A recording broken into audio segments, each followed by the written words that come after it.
사도행전 19장 22절 한 절만 우리 함께 읽겠습니다. 사도행전 19장 22절 말씀입니다. 우리 한 목소리로 봉독합니다. 시작.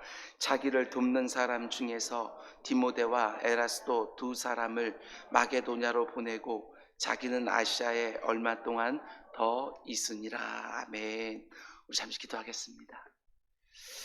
사랑해 주님 감사합니다. 이렇게 또 한 주간을 열어주시니 주여 진정으로 감사를 드립니다. 이 한 주간에도 말씀과 기도로 승리하는 우리 모두가 될 수 있도록 인도하여 주시옵소서. 오늘을 시작하여 이번 한 주간에도 백신 접종을 하는 우리 사랑하는 가족들이 있습니다. 주님께서 아버지 하나님 눈동자처럼 세밀하게 지켜주시고 보호하여 주시사 모든 효능은 아버지 하나님 뛰어나게 하여 주시고 부작용들은 주님께서 다 눌러주시사 그 가운데 안전하게 모든 접종이 이루어질 수 있도록 인도하여 주시옵소서. 이번 한 주간에도 최선을 다해서 무엇인가를 하나님 앞에 온전히 올려놓고 하나님께서 그 가운데 속에 열어주시는 역사를 사모하며 기도하는 주의 백성들도 있습니다. 주님 그 문을 열어 주옵소서.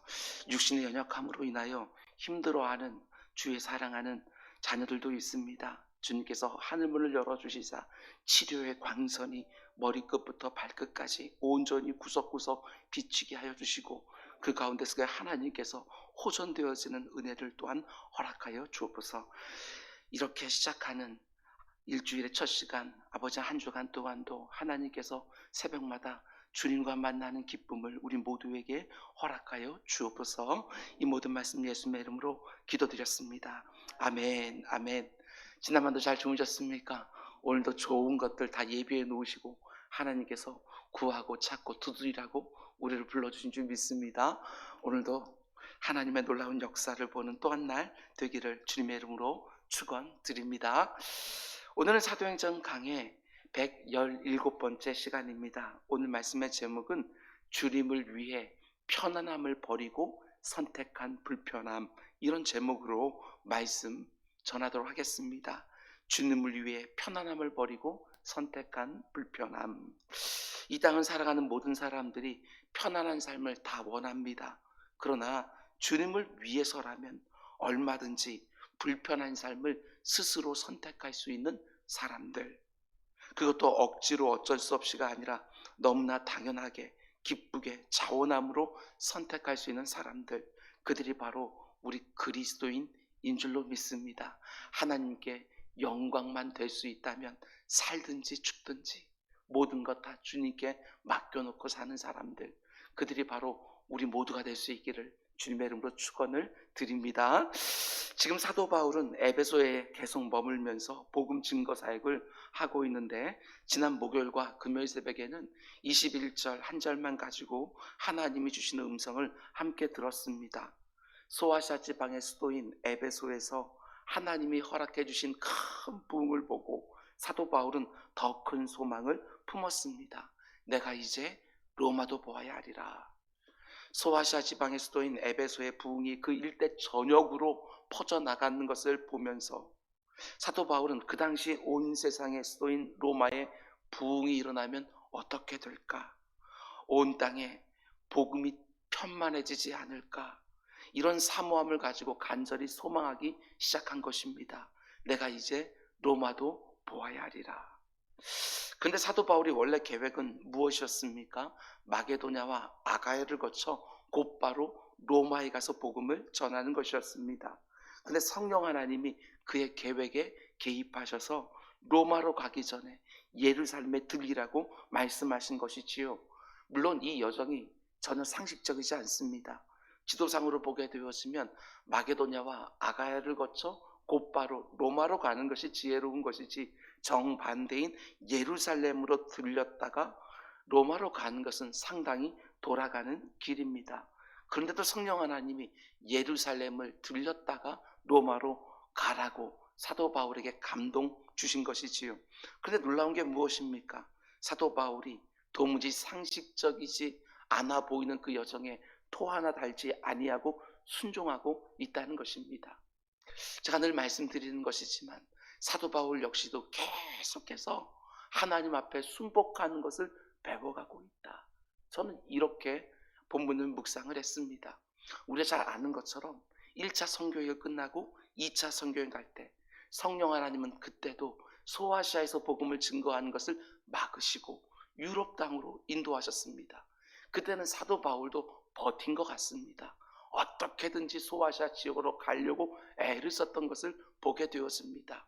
그런데 그 가운데 계속해서 기도하는 가운데 속에 성령 하나님의 강권하심이 있었고 마게도냐 사람의 환상도 보았습니다. 그제서야 순종하여 유럽 땅으로 가는 것을 우리는 보았었지요.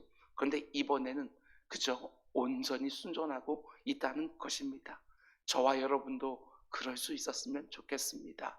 한때는 계속해서 버티고 어떻게든지 내 계획을 관철시키려고 하다가도 이제 신앙 연륜이 되면 될수록 성령 하나님께서 말씀하시면 그것이 가장 좋은 것인 줄 알고 그것을 선택하는 우리 모두가 될 수 있기를 주님의 이름으로 축원을 드립니다.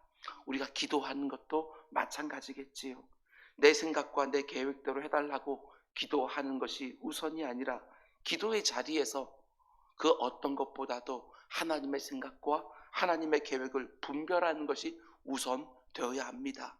우리 주님께서 우리에게 보여주신 것처럼 우리 입에서 언제나 나의 원대로 하지 마옵시고 아버지의 원대로 이 기도가 드려지기를 주님의 이름으로 축원을 드립니다. 오늘 새벽에는 이어지는 22절 한 절만 가지고 하나님의 음성을 함께 드리려고 합니다. 제가 다시 한번 읽어드립니다. 자기를 돕는 사람 중에 디모데와 에라스도 두 사람을 마게도냐로 보내고 자기는 아시아에 소아시아에 에베소에 얼마 동안 더 있으니라. 사도 바울이 이제 가려고 하는 마게도냐 지방으로 지금 함께하고 있는 디모데와 에라스도를 먼저 보냈다는 것입니다. 정확히는 몰라도 뭔가를 미리 준비하게끔 시켰던 것 같습니다. 근데 저는 오늘 본문을 묵상하면서 이 표현이 가장 먼저 눈에 들어왔습니다. 자기를 돕는 사람들. 이 표현이요. 사도 바울이 쓴 서신서들을 읽다 보면 확인되는 사실이 하나 있습니다. 그것은 그의 곁에는 언제나 동역자들이 있었다라는 점입니다. 사도 바울은 혼자 사역하지 않습니다. 항상 누군가와 동역했던 것을 보게 되어집니다. 몇 사람의 예를 들면 비록 2차 전도 여행을 떠나면서 헤어지긴 했지만 바나바와 같은 귀한 동역자가 있었지요. 교회와 성도들을 박해했던 과거의 이력 때문에 부활하신 주님을 만나서 사도로 부름을 받았음에도 불구하고 아무도 바울을 받아주지 않았습니다. 그런데 그때 자신의 회심을 보증해 주면서 다른 사도들에게 연결해 준 사람이 바로 바나바입니다. 바울이 고향에 내려가 있을 때 그를 안디옥으로 불러서 함께 목회한 길을 열어주었던 것도 바나바였습니다.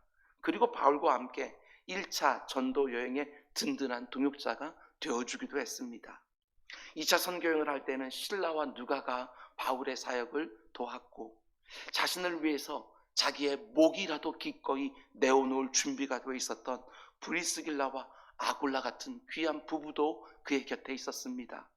사도 바울이 예루살렘으로 들어가는 길에 죽을지도 모르는 결박과 환란이 기다리고 있는 그 예루살렘으로 들어가는 길에 동행했던 두기고라는 귀한 동역자도 있었고 그가 감옥에 갇혔을 때 그 먼 길을 빌립보 교회 성도들이 그를 위로하기 위하여 모아준 선교비를 가지고 들고 온 에바브라디도도 있었습니다. 한때 바울의 책망을 받다가 후일에는 바울의 너무나도 큰 위로가 되었던 마가 요한이라는 젊은 동역자도 있었습니다. 특별히 저는 이 부분이 참 은혜가 됩니다. 로마서 그 귀한 책을 쓰면서 맨 마지막 16장 전체를 할애해서 무려 26명이나 되는 동역자들의 이름을 쭉 열거를 하고 그들을 문안했던 모습도 우리는 볼 수가 있습니다. 그런데 사도 바울의 사역에 늘 동역자들이 있었다는 것이 뭘 의미합니까? 아무리 내가 성령의 인도하심을 세심하게 받고 아무리 내게 뛰어난 재능과 은사가 있다 할지라도 혼자서 주의 일을 할 수가 없다는 것입니다. 동역자들이 꼭 필요하다는 것을 사도 바울이 보여주는 것이지요. 사도 바울과 같은 위대한 사역자에게도 동역자들이 필요했다면 저와 여러분에게는 말할 것도 없지 않겠습니까? 반드시 주의 일을 함께 할 수 있는 동역자들이 필요한 것이지요. 여러분, 저는 우리 교회에 참 많은 동역자들이 있어서 얼마나 감사한지 모릅니다.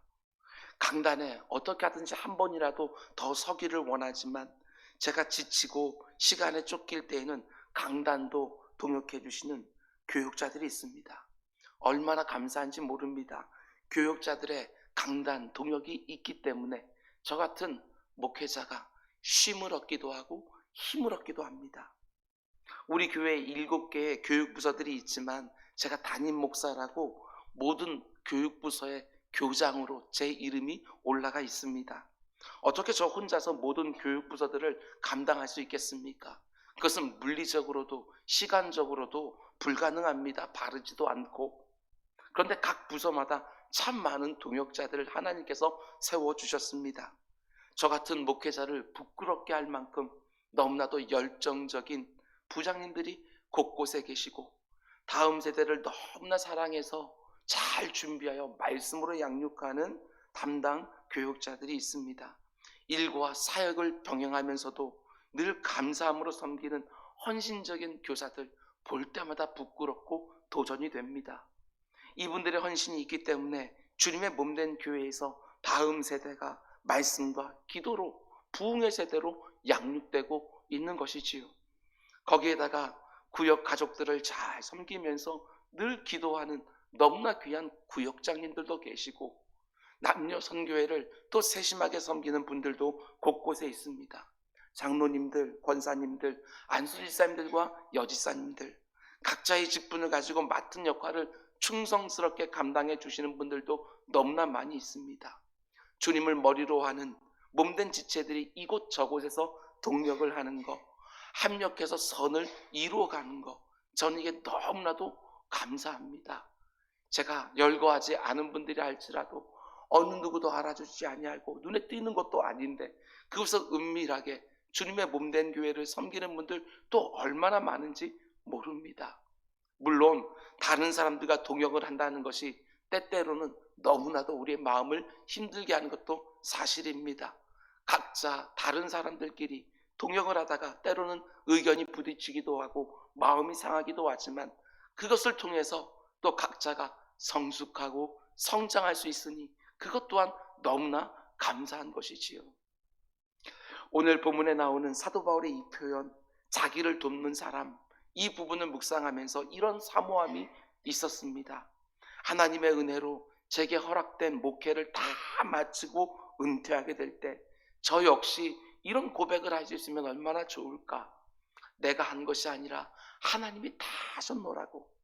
하나님이 보내주신 이렇게 귀한 동역자들이 있었기 때문에 너무나 부족한 종이 맡기신 일을 그래도 감당할 수 있었노라고. 그러면서 동역자들의 이름을 쭉 열고해 놓은 제 자신의 로마서 16장을 쓸 수 있으면 얼마나 좋을까. 이런 생각을 해보았습니다. 혼자 뭔가를 다 하셨다고 생각하는 것이 아니라 내 곁에 너무나 귀한 동역자들을 허락해 주신 하나님께 늘 감사하면서 오늘 새벽에 혹시라도 떠오르는 얼굴들이 있다면 그 동역자들을 놓고 기도하는 새벽이 되기를 주님의 이름으로 축원을 드립니다. 뿐만 아니라 또 이런 기도 제목도 갖기를 원합니다. 지금은 믿음이 연약한 배우자이지만 지금은 아직까지 주님을 인격적으로 만나지 못해서 늘 흔들리는 자녀들이지만 하나님, 때가 되어지면 이들이 나의 너무나도 귀한 동역자 되게 해주십시오. 이런 기도 제목이요. 단지 부부가 아니라 주의 일을 감당하는 동역자로서의 부부가 되는 것이고 단지 부모와 자녀의 모습이 아니라 동일하게 하나님의 영광을 위해서 함께 동역하는 너무나 멋진 그런 공동체가 된다면 그것이 얼마나 하나님 앞에 감사한 일이 될까 또 생각해 보게 되었습니다. 하나님, 내 곁에 있는 사람들이 귀한 동역자들로서 하나님께 영광 협력하여 드릴 수 있게 해달라고 기도하는 새벽이 되기를 주님의 이름으로 축원을 드립니다. 특별히 오늘 보면 22절 말씀 보면 2명의 동역자들이 나오는데 한 사람은 우리가 너무 잘 아는 디모데라는 사람이고 또 한 사람은 에라스도라는 사람입니다. 디모데에 대해서는 제가 사도행전 16장을 강의하면서 자세히 말씀을 드렸습니다. 다시 한번 유튜브로 확인하면 될 것 같고, 오늘은 에라스도라는 사람에 대해서 잠깐만 소개해 드리려고 합니다. 이 사람의 이름을 처음 들으시는 분들도 있겠지만, 에라스도라는 사람은 정말 묵상하면 너무나도 귀한 사람입니다. 로마서 16장 23절 말씀 보면 사도 바울이 그에 대해서 이렇게 말하지요. 16장 23절, 나와 온 교회를 돌보아주는 가이오도 너에게 문안하고, 그 다음에 이 성의 재무관 에라스도와 그의 형제 구아도도 너에게 문안하느니라. 성경에서 에라스도가 어떤 사람인지 우리에게 가르쳐주는 유일한 본문입니다. 이 짧은 표현. 그런데 에라스도가 어떤 사람이라고 말하지요? 한 성의 재무관, 오늘날로 말하면 한 도시의 재무장관입니다. 그리고 여기서 말하는 이 성은 그 당시에 아주 큰 도시였던 고린도 도시를 말하는 것입니다. 상당히 큰 도시였던 고린도 성의 재무장관, 그가 바로 에라스도였다는 것이지요. 1926년에 고린도에서 이런 유적이 고고학적으로 발견이 되었습니다. 설교 요약지에 사진을 넣어 놓았는데, 돌길이 쭉 나 있고 그 끝에 에라스도 비문이라고 제목이 붙어 있는 돌비석 하나를 발견한 것입니다. 거기 보면 라틴어로 이렇게 기록되어 있습니다. 재무관 에라스도가 개인 비용으로 이 길을 돌로 포장하였다. 고린도 시장과 극장을 이어주는 길을, 이렇게 쓰여져 있는 거예요. 그 당시는 땅이 흙으로 되어 있어서 비가 오면 질퍽해져서 통행하기가 너무나 힘들었는데, 그때 그 성의 재무관이었던 에라스도가 그곳에 있는 사람들이 많이 가는 시장과 극장을 이어주는 길을 자기 사비를 털어서 돌로 된 길을 만들어준 것이지. 대단한 사람입니다. 고린도라는 큰 도시의 재무관이니까 분명히 세상의 지식과 학문도 있는 사람이었을 것입니다. 자기 재산으로 이런 돌길을 만들어줄 정도니까 재정적인 능력도 있는 사람이었을 것입니다. 고린도 사람이라면 누구라도 다 알만한 유명한 사람, 거기에다가 자기가 정말 함께 살아가는 그 이웃들을 사랑할 줄도 아는 사람, 그들의 불편함을 보고 그들이 편안한 삶을 살게 하기 위하여 자기 사비를 들여서 돌길을 만든 사람입니다. 그런데 그렇게 고린도에서 고위 관료였던 사람이 오늘 보면 사도행전 19장 22절 보면 어디에 있습니까? 고린도가 아니라 에베소에 있습니다. 그것도 사도 바울의 사역을 돕는 동역자로 있는 것이지요. 바울의 말 한마디에 먼저 마게도냐로 가서 그가 할 사역들을 미리 준비하는 사람으로 지금 등장하고 있는 거예요. 도대체 그에게 어떤 일이 일어났을까? 성경학자들은 에라스도라는 사람에 대하여 이렇게 추정합니다. 아니, 성경학자 아니더라도 우리도 얼마든지 추정할 수 있습니다.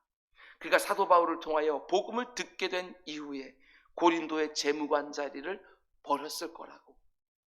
그리고 사도 바울을 따라서 복음을 전하는 일에 자신의 남은 인생을 드렸을 것이라고. 한때 한 도시의 재무관이었으니, 한때 나라를 돌보는 사람이었으니, 이제는 교회를 돌보는 사람이 되었습니다. 저는 이게 참 도전이 되었습니다. 사도 바울의 사역을 지원하는 사람이 되었습니다. 우리가 부르는 찬송가 가사처럼 주 예수보다 귀한 분은 없네.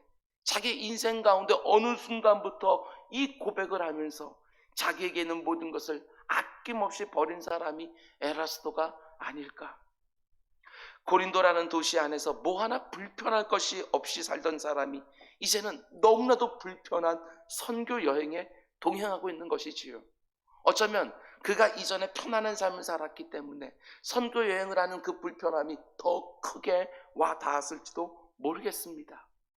부유하고 높은 자리에서 다른 사람을 이렇게 명령하고 저렇게 명령하면서 부리며 권세를 누리던 사람이 지금은 사도 바울을 돕는 사람, 성경에도 이름이 이렇게 많이 나오지 않는 그렇게 어둠에 가려진 사람이 된 것이지요. 그럼에도 불구하고 기쁘게 그는 그것을 선택한 것입니다. 무엇보다도 이런 묵상이 들었습니다. 한때는 고린도에 있는 시장과 극장을 이어주는 돌길을 내었던 사람이라면 이제는 세상 나라와 하나님 나라를 연결하는 돌길을 내고 있는 너무나도 복된 인생이 되었다는 사실입니다. 저와 여러분이 이렇게 쓰임받으면 얼마나 좋을까. 누군가를 저 하나님 나라까지로 이어지는 생명의 길을 이어주는 일에 쓰임받는 사람들 꼭 사모하시기 바랍니다. 그것이 한 영혼이든 아니면 많은 영혼이든 그거 상관없이 하나님께서 내 마음 가운데 사모함을 허락해 주시는 그런 영혼이 있다고 한다면 그 사람이 저 하늘나라까지 갈 수 있도록 길을 내주기 위하여 모든 애를 다 하는 사람들로 꼭 쓰임받기를 원합니다. 이런 상상을 해보았습니다. 지금 에베소에서 동역하고 있는 사도 바울과 에라스도, 이 두 사람의 호흡이 얼마나 잘 맞았을까. 두 사람 다 주님을 만난 이후에 편안함 대신 불편함을 스스로 선택한 사람들 아닙니까? 사도 바울도 내 주 예수 그리스도를 아는 지식이 가장 고상합니다, 이렇게 고백하면서 그분 안에서 발견되는 것이 너무나 좋아서 모든 것을 다 버린 사람이고, 에라스도 역시 예수 그리스도를 만난 후에 자신의 모든 것을 다 뒤로 하고 바울의 복음 증거사에게 동역자로 뛰어든 사람입니다. 여러분, 우리 안에 에라스도 같은 신실한 일꾼들이 계속해서 나오기를 주님의 이름으로 축원을 드립니다.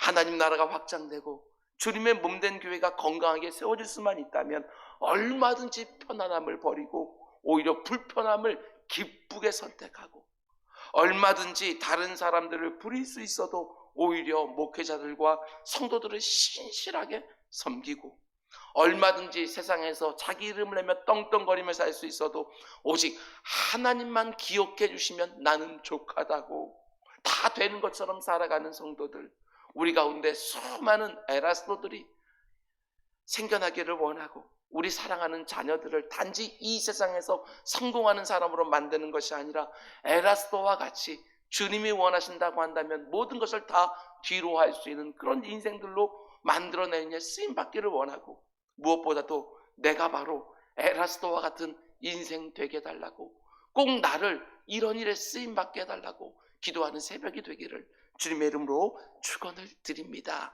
우리 기도하겠습니다. 사랑의 주님, 이렇게 함께 예배하고 있는 새벽 기도자들이 있어서 얼마나 감사한지 모릅니다. 아버지 하나님, 또 어딘가에서 지금 동일하게 온라인으로 예배하고 있는 눈에 보이지는 않지만 너무나 귀한 새벽의 동역자들이 있음이 얼마나 감사한지 모릅니다. 오늘 아버지 하나님 운전하면서 그리고 모든 일을 맞춰놓고 시간을 구별하여 동일한 말씀으로 사모하는 기도 제목들을 갖게 되어지는 사랑의 기도의 동역자들이 있음이 얼마나 감사한지 모릅니다. 내 주 아버지 하나님, 나 혼자 무엇인가 하려고 하지 않게 하시고 하나님이 내게 허락해 준 동역자들을 충분히 누리는 우리 모두가 될 수 있도록 인도하여 주옵소서. 지금 내 곁에 있는 사랑하는 사람들을 놓고 지금은 울고 있지만 어느 순간부터는 너무나도 힘이 되어지는 동역자로 서게 되어지는 그것을 소망하면서 오늘도 사랑하는 사람들 놓고 기도하는 새벽이 되게 하여 주옵소서. 이 모든 말씀 예수님의 이름으로 기도드렸습니다. 아멘.